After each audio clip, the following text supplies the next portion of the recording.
가피플 말씀 테마 시험은 내 욕심을 건드리며 온다.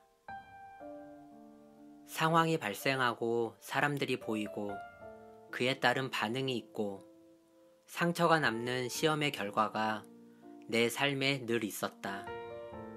애초에 시험이 오지 않게 막을 수는 없지만 왔던 시험을 분별하여 앞으로의 삶을 대비하는 것이 좋다.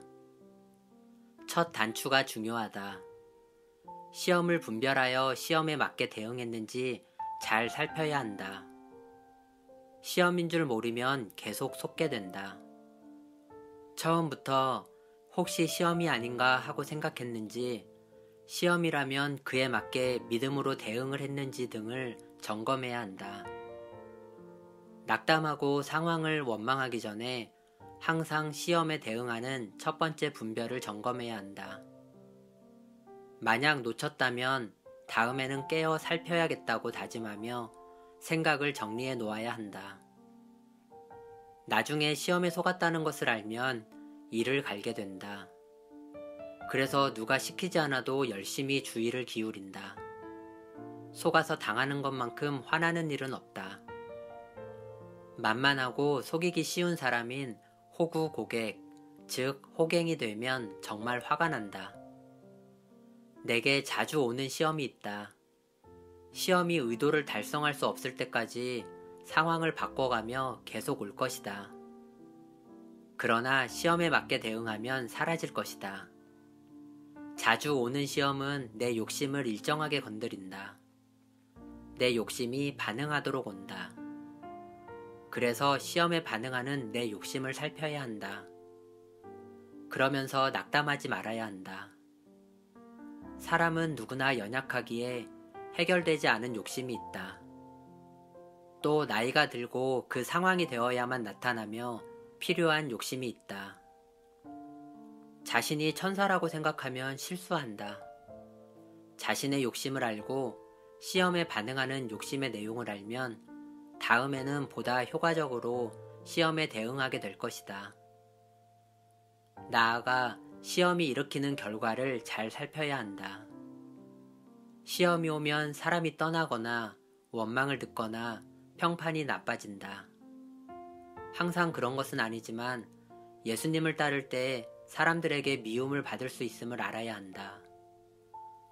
예수님을 잘 믿으면 모든 사람에게 인정을 받는다라는 것은 성경의 가르침이 아니다.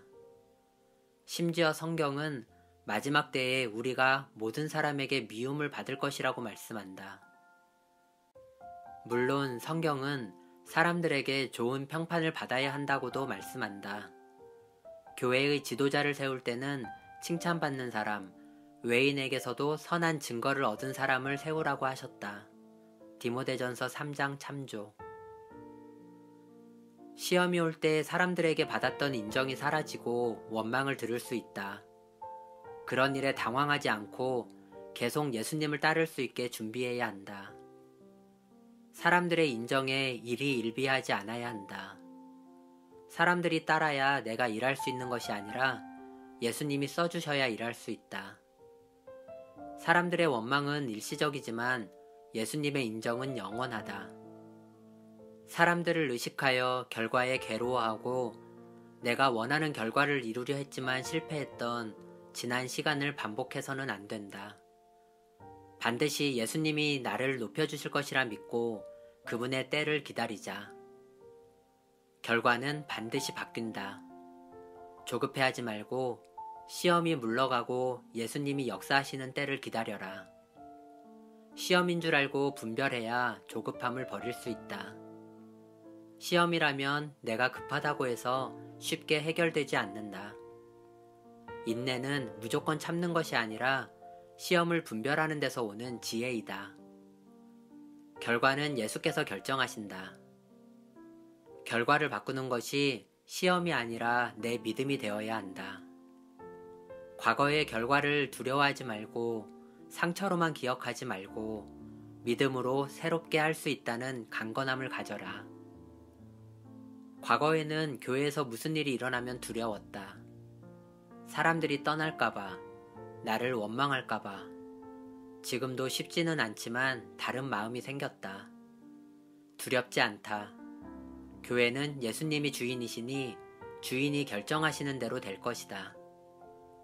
내가 두려워할 일이 아니다. 나는 그냥 예수님만 따르면 된다. 지금은 조금 어려워도 이유가 있어서 그럴 것이다. 다 예수님이 생각하고 계신다. 내게는 시험을 통해 믿음을 강건하게 하는 것이 필요하다. 시험이 물러가면 전혀 다른 상황에서 예수님이 결정하신 대로 결론이 날 것이다. 믿음 안에서 시험을 이기고 행복할 수 있다. 이렇게 마음을 정한다. 김길의 시험을 당하거든 중에서 가피플 말씀 테마 시험은 내 욕심을 건드리며 온다.